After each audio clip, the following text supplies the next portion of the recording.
Okay, so we've changed the radiator in this thing and we've changed the degas bottle, so now we're going to fill this thing up and we're going to fill it with a vacuum, under a vacuum. Okay, so we have our evacuator here and that just goes into the degas bottle. What we're going to do is draw it into a vacuum. Okay, so we can do two things with this tester now. We can draw this thing into a vacuum so that it fills the cooling system without the need to bleed it, but also in doing this we can draw this thing into a vacuum and we can test it. We can test the integrity of this cooling system if it can hold a vacuum. Okay, that's another way of testing the system. The only disadvantage to testing the system with a vacuum is we can't see a leak, whereas before with a pressure gauge we're able to see a leak, a physical leak in the car.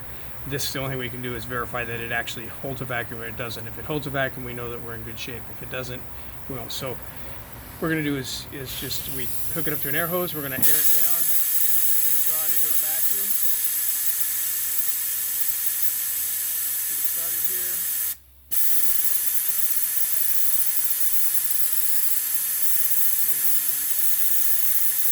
And it's pulling down. You can see that it collapses our radiator right there. And we pulled it down to just a little over 20 inches of vacuum. And we'll let it sit there for 5 minutes or so and verify that this thing can hold the vacuum before we fill it with coolant.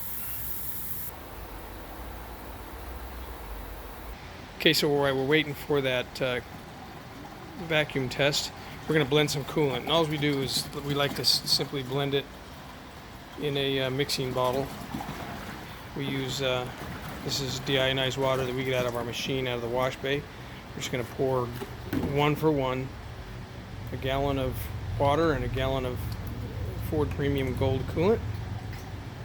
And we'll do that with a couple gallons, and so when we store it around, then we know we get a good 50-50 blend. Okay, that's probably been close enough to 5 minutes.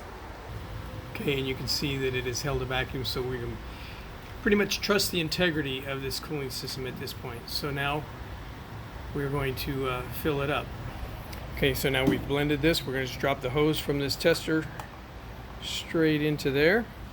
It's just connected to there, and all we have to do is simply turn this valve on and it'll draw coolant into the cooling system here. And then as soon as this is full, it'll fill it all the way up. It'll fill up all the voids all in one fell shot. So we'll just verify that coolant level's good, and then I will, on the next segment, we will test this cooling system for electrolysis.